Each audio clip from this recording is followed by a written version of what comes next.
екзистент... Няма значение, Иван Атанасов Ванката. Щастието е в парите, не е в парите, а в риболова. Щастието е в риболова. Главен герой в моята история, трябва да се разхождаме. Аз като разказвам, вие се разхождаме. Само ми кажи, ако ти пречи. Не.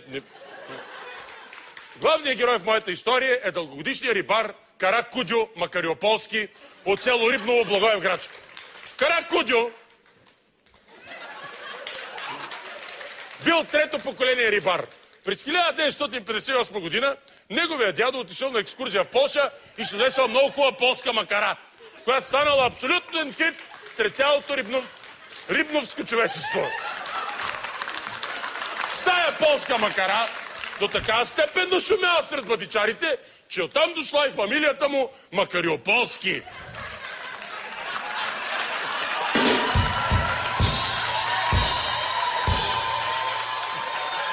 Каракуджо бил достоен наследник на славната полска макара и за 20 годишна владичарска кариера закачил на нея 862 оклея, 214 черноперки, 86 сулки, 165 костура и 11 празни кутии от русенско варено.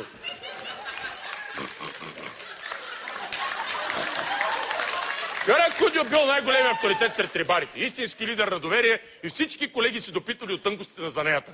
Макариополски издава много тайни, като например, че кюспето трябва да се запържва с син камък и пуешка куришка.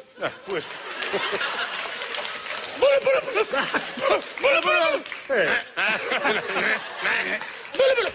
Може и отгоре. Пуйките не летат, бе! Може пак да Пуйките не летат! Ма по-интересно е отгоре да е. По-интересно е, пуйка лети. Може да е гларус, айде. Както и знаел, че белите черви стават страхотна стръв, само ако ги държиш 3 дни на сянка от джамия.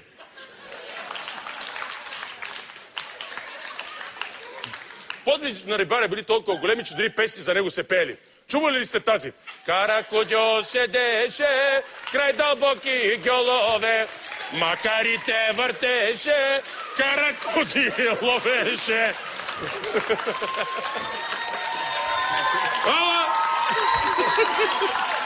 Човек е толкова голям, колкото са му големи мечтите. Каракуджо не бил щастлив от постиженията, защото мечтал за нещо голямо. Акула.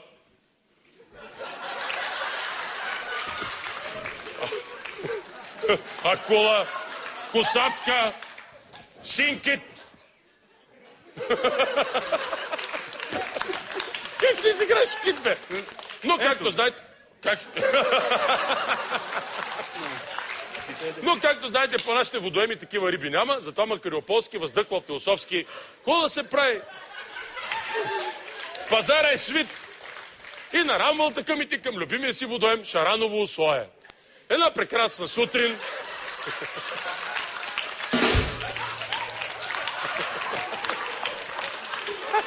Една прекрасна съботна утрин Каракуджо хвърля от традиционната си захранка сушен арпаджик, намачкан с ланшен бусилек и отваря от охлювна черупка.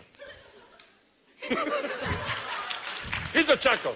След около минута пловката потънала, Макариополски ловско засякал, извадил малко жълто рипенце. Каракуджо помислил, че е слънчевка и тък му щял да я захвърли ядно в тревата, когато рибката проговорила с човешки глас.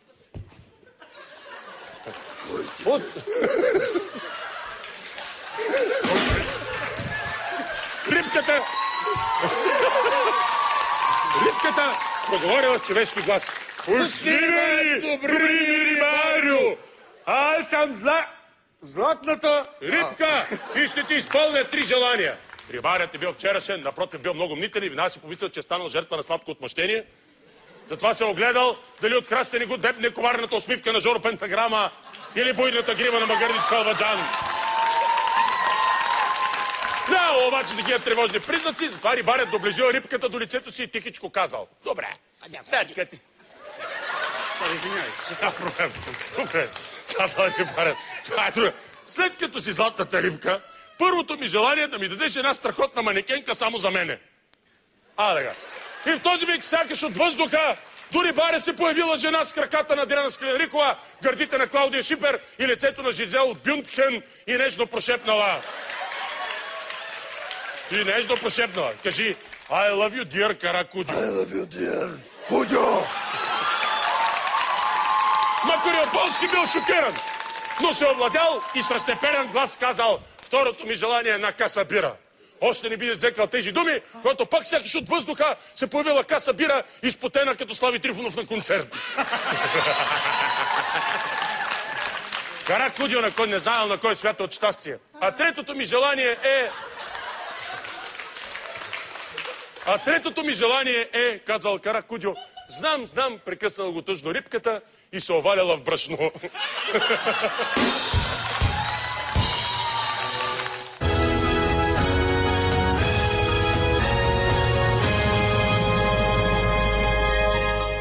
Това беше всичко от мен за днес. Благодаря ви.